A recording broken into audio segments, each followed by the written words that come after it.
America first అంటూ రెచ్చిపోతున్న ట్రంప్కు కాళ్ల కింద నీళ్లొచ్చేదాకా తెలియడం లేదా? టారిఫ్లు అంటూ అమెరికన్లనే ఉద్యోగులుగా పెట్టుకోవాలని, విదేశీ విద్యార్థుల వీసాలపై ఆంక్షలు, ఒక్కటేమిటి అన్నీ చేస్తున్నాడు Trump. Make America great again అంటూ స్లోగన్ ఇచ్చి అధికారంలోకి వచ్చిన ట్రంప్ మనోళ్లు లేకుండా అమెరికా నడుస్తుందా అని గుర్తించలేకపోతున్నారు. Silicon Valley to Wall Street దాకా మనోళ్లు లేకుండా మనుగడ సాగిస్తారా? మనపై ట్రంప్ టారిఫ్ బాంబ్ డ్రాప్ చేశారు. ఇండియన్ స్టాండర్డ్ టైం ప్రకారం ఆగస్టు 27న ఉదయం 10 గంటల నుంచి 50% సుంకాలు అమల్లోకొస్తాయి. అమెరికాలోకి ప్రవేశించే ఇండియన్ ప్రొడక్ట్స్ పై 50% టారిఫ్లు వర్తించబోతున్నాయి. Department of homeland security Bharat కు నోటీసులు ఇచ్చింది కూడా. ఆగస్టు 7 నుంచి మనపై 25% టారిఫ్స్ వేశారు. ఇప్పుడు మరో 25% అదనపు బాదుడన్నమాట. ఇండియా వస్త్ర పరిశ్రమ, ఆక్వా ఇండస్ట్రీ, తోలు ఉత్పత్తులపై వెంటనే తీవ్ర ప్రభావం పడనుంది. ట్రంప్ డోంట్ కేర్ అంటున్నారు. ఎవరొచ్చినా ఇండియాను చెడుగుడాడుకుంటామంటున్నాడు. రష్యాతో వ్యాపారం చేసే ఇతర దేశాలపై ఇంతలా టారిఫ్లు విధించలేని ట్రంప్ కేవలం మనల్ని టార్గెట్ చేయటం వెనుక చాలా రీజన్స్ ఉన్నాయి. అయితే అవి వ్యక్తిగత కారణాలు, రాజకీయ కారణాలే. ఫైనల్ గా మనల్ని టార్గెట్ చేస్తే నష్టపోయేది అమెరికాని అన్న సంగతి మర్చిపోతున్నట్లుంది సీన్. మనం రష్యా నుంచి ఆయిల్, ఆయుధాలు కొంటున్నామన్న అక్కసుతో ట్రంప్ భారత్ పై 50% టారిఫ్ బాంబ్ వేశాడు. అయితే ట్రంప్ చర్యలతో భారత్ డీలా పడిపోలేదు. ఎలాంటి పరిస్థితి వచ్చినా తట్టుకునేందుకు రెడీ అంటోంది. సమురు ఎక్కడ తక్కువగా వస్తే అక్కడే కొంటామని ధీటుగా బదులిచ్చింది. అంతేకాదు అమెరికాకు పోస్టల్ సర్వీస్లను తపాలా శాఖ నిలిపివేసింది. నువ్వు యాక్షన్ ఇస్తే మేం రియాక్షన్ ఇస్తాం, తగ్గేదే లేదంటోంది. దేనికైనా సిద్ధమే అని భారత్ సవాల్ చేస్తోంది. మంచికి మంచి, చెడుకు చెడు, ఇదే మన పాలసీ. గీత దాటితే ఎవడైనా ఒకటే, అది ట్రంప్ అయినా అసిమ్ మునీరైనా. అందుకే ట్రంప్ కు గట్టిగానే సమాధానాలు వెళుతున్నాయి. ఎంతవరకు వెళతాడో చూస్తోంది భారత్. మరోవైపు కాళ్ల కిందకు నీళ్లొస్తున్న అమెరికా అధ్యక్షుడు డొనాల్డ్ ట్రంప్ టారిఫ్ బెదిరింపులకు పాల్పడుతూనే ఉన్నారు. తాజాగా ఫర్నిచర్ దిగుమతులపై సుంకాలు విధిస్తామని వార్నింగ్ ఇచ్చారు. ఈ మేరకు ట్రూత్ సోషల్ వేదికగా పోస్టు పెట్టారు. అమెరికాలోకి వచ్చే ఫర్నిచర్ పై తాము భారీ స్థాయిలో టారిఫ్ ఇన్వెస్టిగేషన్ నిర్వహిస్తున్నామన్నారు. 50 రోజుల్లో ఆ విచారణ పూర్తవుతుందని, ఆ తర్వాత కథ మారుస్తామన్నారు. North Carolina, South Carolina, Michigan కు తిరిగి ఫర్నిచర్ ఇండస్ట్రీని తీసుకురావటమే టార్గెట్ అంటున్నారు. అంతా బాగుంది. ట్రంప్ ఏదో అనుకుంటున్నారు, ఏదో చేద్దామనుకుంటున్నారు. అమెరికా ఫస్ట్ అంటున్నారు, తప్పులేదు. ఎవరి దేశం వారికి గ్రేట్. కానీ ఎవరిపైనో కోపం ఇంకెవరిపైనో చూయిస్తేనే మొదటికే మోసం వస్తుంది. ఇప్పుడు భారత్ విషయంలో ట్రంప్ అనుసరిస్తోన్న విధానాలతో ఆ దేశానికి ఎంత నష్టమో ఇప్పుడు చూద్దాం. భారతీయ నిపుణులు లేకుండా అమెరికా ఒక్క అడుగు కూడా వేయదు. ఇది జగమెరిగిన సత్యం. మనోళ్లు మంచి అవకాశాల కోసం అక్కడికి వెళ్లడం, చదువుకోవడం, అక్కడే ఉద్యోగాలు సాధించడం వరకు ఇదొక రెగ్యులర్ సైకిల్ గా మారింది.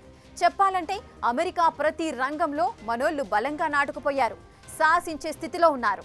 గూగుల్, మైక్రోసాఫ్ట్ సహా టాప్ యుఎస్ కంపెనీల సీఈఓలు కూడా మనోళ్లే.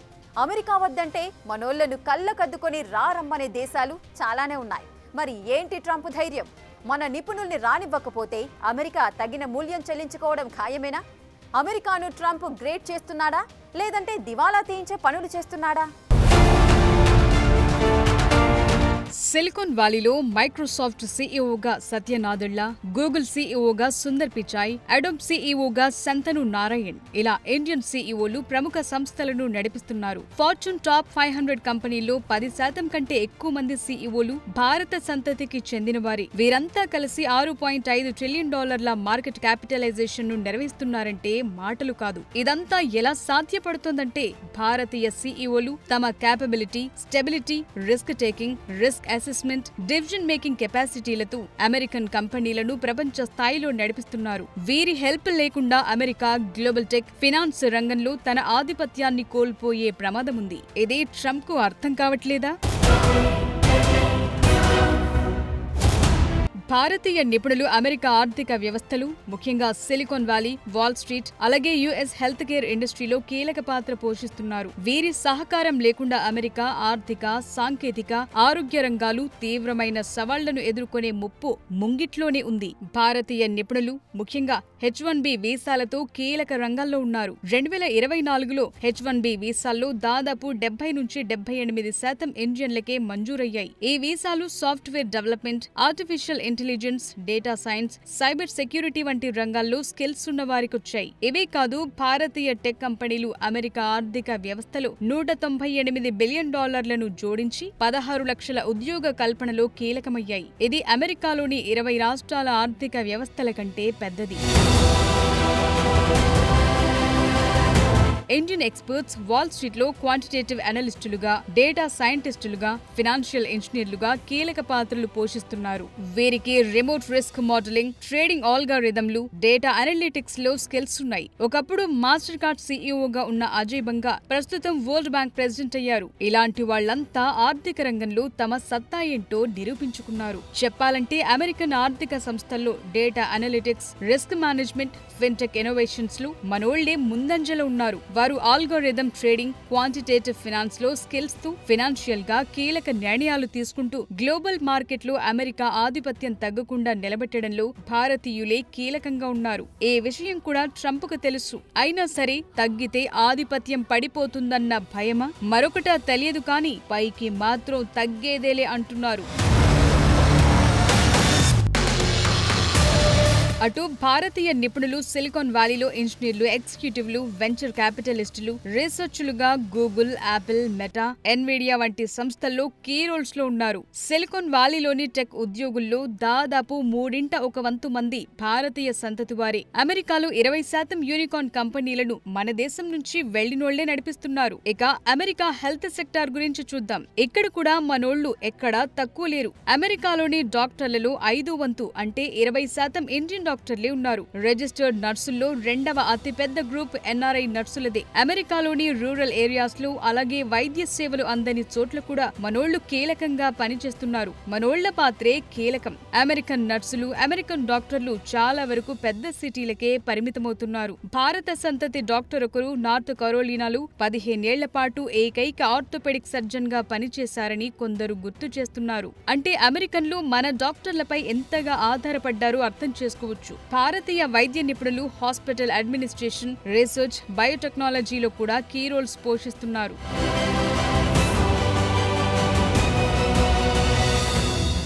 ఇటీవలే వరల్డ్ సెంట్రల్ బ్యాంకింగ్ గ్రూప్ ఆధ్వర్యంలో ఓ కీలక మీటింగ్ జరిగింది. దీనికి అభివృద్ధి చెందిన దేశాల నుంచి బ్యాంకింగ్, ఆర్థిక నిపుణులొచ్చారు. అక్కడ అంతా ముక్తకంఠంతో చెప్పిన మాటేంటో తెలుసా? వలస కార్మికులు, విదేశీ నిపుణులు లేకుండా అమెరికా ఆర్థిక వ్యవస్థ ముందుకు సాగదు. రాబోయే రోజుల్లో తీవ్రమైన సవాళ్లను ఎదుర్కొంటుందని హెచ్చరించారు. అంటే మనోళ్ల పవర్ అమెరికాలో ఎలా ఉందో అర్థం చేసుకోవచ్చు.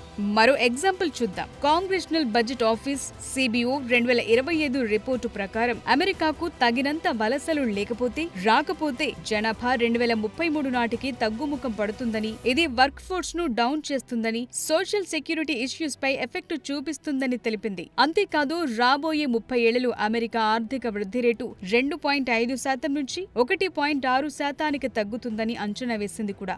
సో ఇది అమెరికాకు సివియర్ డేంజర్ బెల్ అన్నమాట.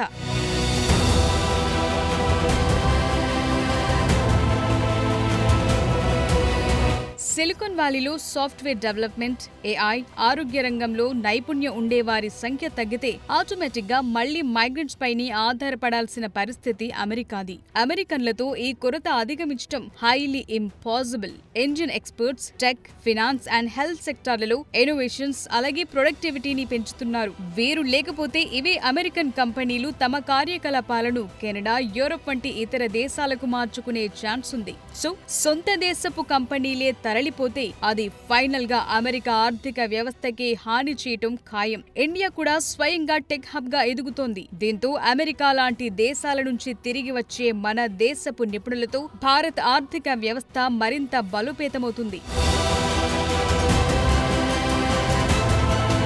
మరో విషయం, అమెరికా మనోళ్లను కాదనుకుంటే ప్రపంచం వట్టిపోలేదు. గ్లోబల్ కాంపిటీషన్ బాగానే ఉంది. కెనడా, యూరప్, ఆస్ట్రేలియా వంటి దేశాలు ఈజీ వలస విధానాలతో నైపుణ్యం కలిగిన వర్క్ ఫోర్స్ ను ఆకర్షిస్తున్నాయి. అమెరికా వలస విధానాలను కఠినం చేస్తే వీళ్లంతా ఇతర దేశాలకు మళ్లుతారు. ఇది అమెరికాకే నష్టం తప్ప మరొకటి కాదు. ఇప్పటికే H-1B వీసా విధానాలను టైట్ చేశాడు ట్రంప్. ఇప్పటికిప్పుడు మనోళ్లపై ఇది ఎఫెక్ట్ చూపినా రాబోయే రోజుల్లో అమెరికాకే నష్టం. సో ఈ లెక్కలన్నీ చూస్తే ట్రంప్ కు జ్ఞానోదయం వెంటనే కావాలి. కానీ అలా జరగట్లేదు. ఇదంతా తాత్కాలిక రాజకీయ ప్రయోజనాల కోసమే ట్రంప్ చూసుకుంటున్నారు. దీర్ఘకాలంలో అమెరికాకు ఏవైనా పర్వాలేదు అన్న ఆలోచనతోనే ఉన్నారా? మరి అమెరికాను ఎవరు కాపాడాలి?